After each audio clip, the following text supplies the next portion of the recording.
we see that the dorsal midline is right here, okay? So that would be the mid-sagittal plane.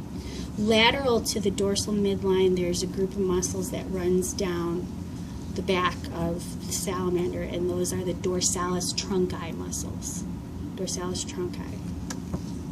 Okay? If we flip the salamander over, you can see that the midline here on the belly side, this is called the Linea Alba.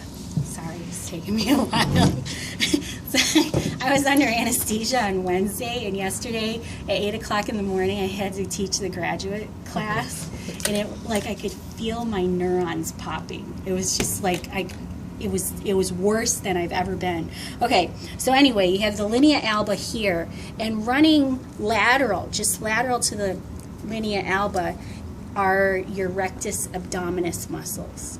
Okay, so you have your Dorsalis trunci, Rectus Abdominis, and then if we flip the salamander over to the side, you can see here that it has a horizontal septum on the side, and the muscles above it, instead of being the epaxial muscles, are your dorsalis trunci muscles, and the muscles below it, instead of the hypaxials, are your oblique muscles. Okay, and the oblique muscles, they're in 3 layers. Damn it, erase my layers. Okay, the outermost layer is called the external oblique, and if you peel that layer off, you peel it back. Okay, the external obliques fibers are running diagonally. Okay, if you flip that back, wow, somebody chewed the crap out of the salamander. I feel so bad. Okay, there's a middle layer called the internal oblique, and the fibers of the muscles run down, or side, I can't remember, sideways. Hold on. Looks like they're running sideways. Okay, so the outer layer, the external oblique, runs diagonal. The inner layer, the internal oblique, runs horizontal. And then when you get to the deepest layer, okay, make sure you're not at the body wall, but if you find guts, you've gone too deep. Mm-hmm. Okay, the middle layer, or the very deepest layer, is called the Transversus Abdominus, and the fibers run vertically. Okay, so if we were going to draw that up on the board here, all right, so we have your external oblique here, okay, and I made my window left to right, and then the internal oblique here, and those are running horizontally, and then the Transversus Abdominis, which are running up and down. Okay? Okay, so that's really difficult to do, but we're going to use my salamander probably for that test question, and you will be directed to which layer that I'm pinning. Okay, so I'll say outermost, middle, or deepest layer. Okay, so let's move up to the head of this poor salamander here, and you can see that it has these really strong muscles here close to the midline, and then these 2 C-shaped muscles that are lateral to the midline. These 2 muscles that are they're medial, are called the adductor mandibuli anterior, okay? And the C-shaped muscles along the side are the adductor mandibuli externus. Anterior is in the middle, externus is on the sides. Okay? And then if you flip the salamander to the side, you see it has this big bulbous cheek-like muscle. This is called the branchiohyoideus. Branchiohyoideus. All right? If you look underneath this adductor mandibuli externus, you'll find a muscle that lines the floor of that area, and that's called the depressor mandibuli. Let me check. I'm sorry, you guys. still really loopy.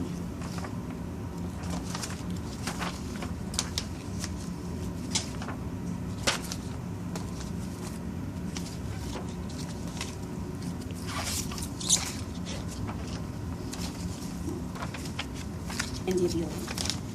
Okay, so if we lift up this adductor mandibular externus, you'll see a muscle underneath, and that's the depressor mandibular. Okay.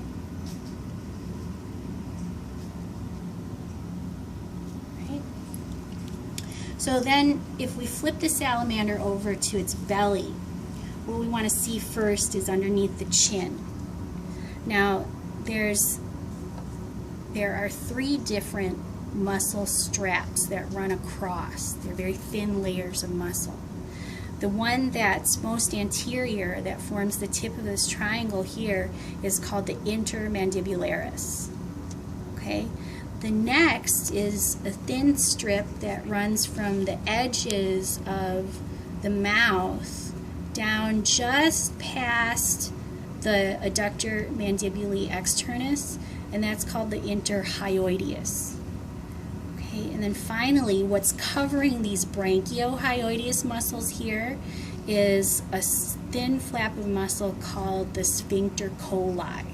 Okay, and what it does is when it contracts, it brings down the gular fold and opens it up so that the mouth can draw in water and prey items. Okay, so this is in charge of opening up the gular fold. Okay, so in the neck muscles, we have these muscles right here, and if you notice on your salamander, they form like V shapes or chevrons. These are the rectus cervicis muscles. It's a tough one to spell. And then on the sides are these big straps of muscle called the procoricohumeralis muscles. Okay, so intermandibularis, interhyoideus, Sphincter Coli, rectus cervicis, procoricohumeralis.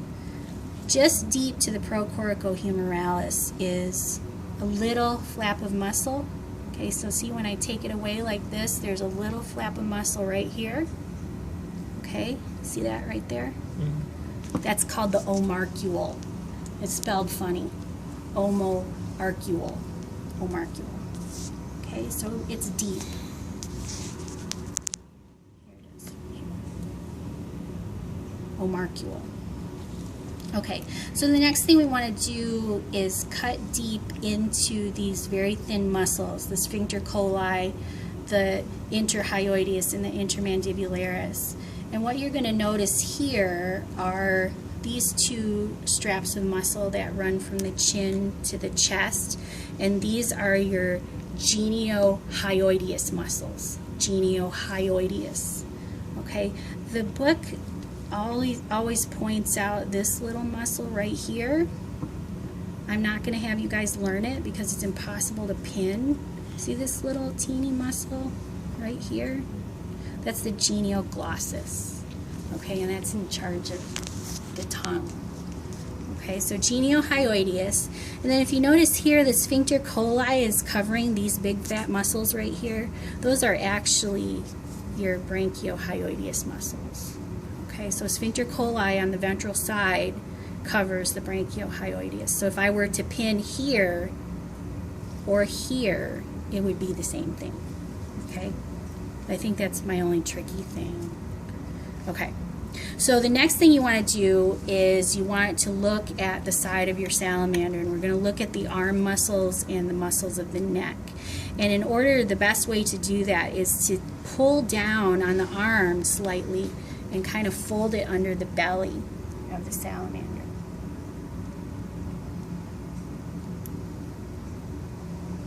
Okay, and I need my little cheat sheet because I can never remember these. There we go, thank you. Okay, so on the top of the head here, you have this area that's just above where you cut off the gills, the external gills. Okay, and there are all these feathery muscles right here. Okay, those are called the levator's arcuum. Levator's arcuum. And then there's another muscle right here that's going the same way, but it's a singular muscle right here. Here, I remember what it's called. It is the dilator laryngeus. Okay, so up here above the gills are the levator's arcuum, and then this small muscle right here, the most posterior of those muscles, is called the dilator laryngeus. Right? Yes. Okay. Then we still have our arm pulled down here. If we look just ventral to the dilator laryngeus, there's a pair of muscles. This one, the first one here, see there's one right here, and then there's another one right here. Okay, the first one is called the Pectoris Scapularis. The most anterior one is Pectoris Scapularis, and then the posterior one is the Cucularis. If you can believe that. We're so different. Okay, so these muscles kind of work like a fan, and the two first blades of the fan are the Pectoris Scapularis and the Cucularis. And then there's this strap of muscle that covers the shoulder blade right here, and this is called the Dorsalis Scapula. Okay, so it's dorsal to the scapula bone. And then finally, this back arm fat muscle, the chicken flat muscle, is the latissimus dorsi. Okay, so it works like a fan, and if you were looking at it like this, Pectoris Scapularis, Cucularis, Dorsalis Scapulae, and latissimus dorsi.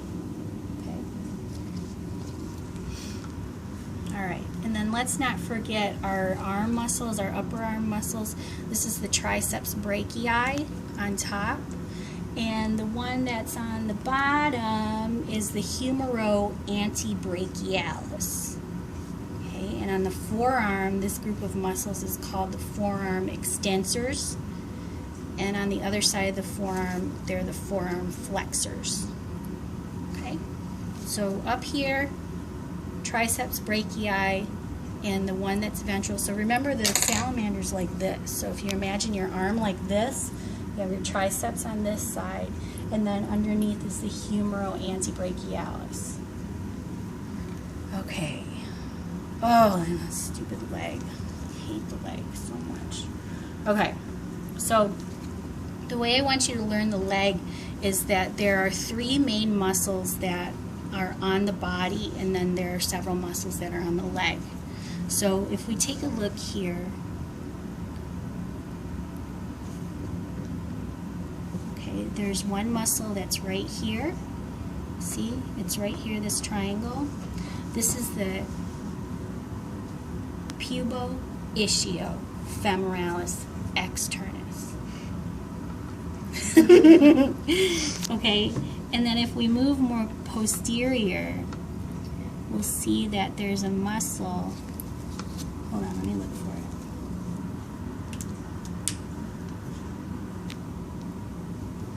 Okay, so on this side, see how the muscles, this muscle right here, kind of takes a dive underneath these two leg muscles. Sorry, I had it down. Now I can't remember it. I'm going to blame it on anesthesia.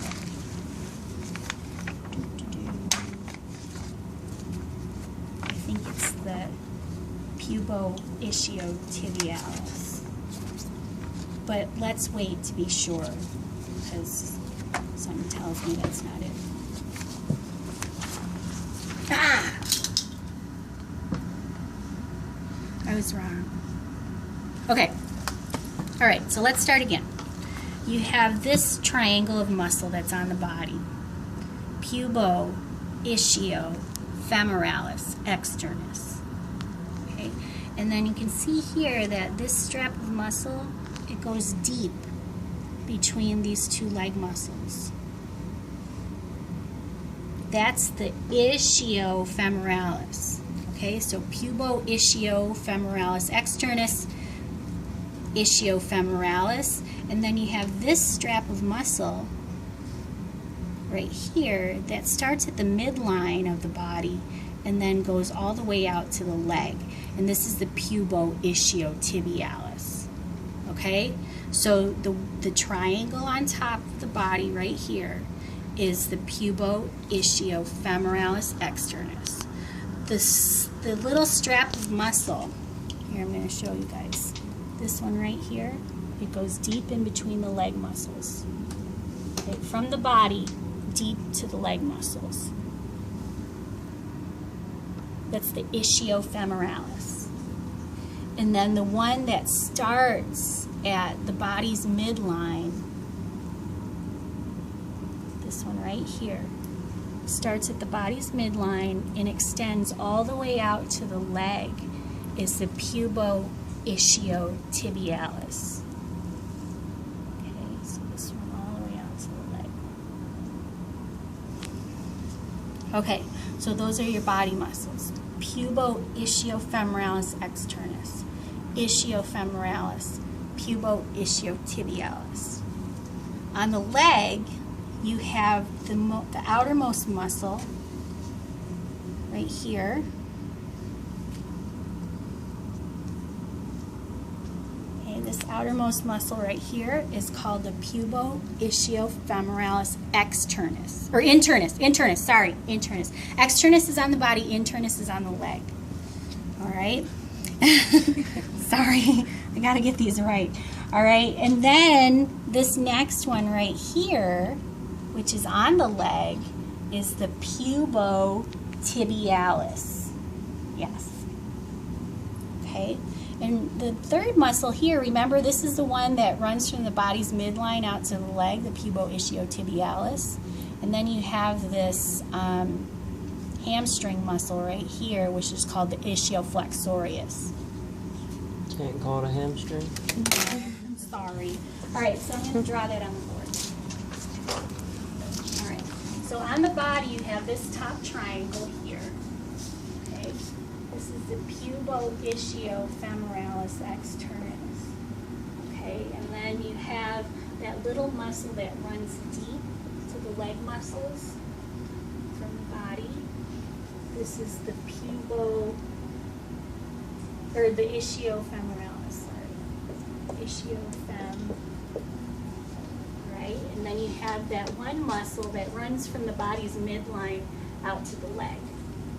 And that's the pubo-ischiotibialis. Okay? And then on the leg, remember on the very outside of the leg, pubo-ischiofemoralis internus. Okay, and then the next muscle on the leg is the pubotibialis. Pubotibialis. And then that third strip, remember, is your pubo-ischiotibialis. And then finally, the hamstring muscle is the ischioflexorius. Okay? Yay! All right, so the guts part's pretty easy. There aren't that many things to know. And I do need to update the list that's online. Because there's stuff that I decided not to do and stuff that I decided to. Okay, so the first thing you want to do is find the Linea Alba. And you know that your salamander's already been cut open to inject it. So what you want to do is cut just lateral to the Linea Alba. And that's going to preserve this mesentery or ligament right here. And that ligament's attaching the liver to the ventral body wall.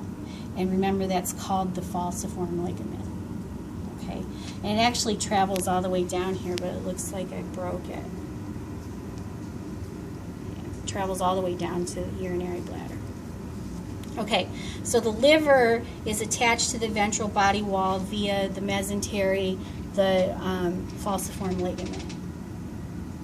Okay, if we come all the way up to the heart cavity here and cut the salamander open, you'll notice that there's a long tube here. This is the stomach. Okay, and associated with the stomach is this organ right here. What is that? Spleen. Spleen. And the spleen is connected to the stomach with this mesentery or ligament right here. What's that called? Gastrosplenic ligament. Okay. The other thing I notice when I peel the body parts off to the side is these little flimsy things. You see these little real thin things? There's one on this side. There's one on this side right here. Those are the lungs. Okay. And yeah, so those are the lungs. I think I asked another, don't worry about it. We'll not worry about it right now. Okay, so if you follow the stomach down here, you see that when it gets to the big curve, that there's this change in diameter. Okay, and where you see that pinch or change in diameter, that's where your pyloric sphincter is. Okay, and if you look, okay, you have your stomach, pyloric sphincter, and then the small intestine. In the mesentery that's just on the inside of the small intestine, you're going to find this chunky organ right here. That's the pancreas. Okay, so the pancreas is right there where the pyloric sphincter is, because P and P start both of those words. Okay, so one thing you're going to notice about the digestive tract of the salamanders is much longer than the shark. And you'll see the small intestine is really twisty-turny, okay? And that's so that it can take up a lot of, or not much space, okay? And you see here when you pull on the small intestine, you pull it out of the body cavity, you'll see that there's a mesentery here that has all of these vessels in it. It looks kind of pretty, actually. And this mesentery with all the vessels that's connecting to the small intestine, this is called the mesentery proper. Okay, so your mesentery proper is there. And then we follow the digestive tract down a little bit more, and you see how it straightens out right here? That's the large intestine. Okay, and the mesentery hooking the large intestine right here to the dorsal body wall is the mesocolon. Okay, and as we travel down further toward the cloaca, remember the cloaca is the hole that everything comes out of, digestive, kidney, and reproductive. There's a little organ right here. This is the urinary bladder. Okay? All right. So this is a boy. And the reason I know is because it has these testes. What is the mesentery that hooks the testes to the dorsal body? Mesorchium. Mesorchium.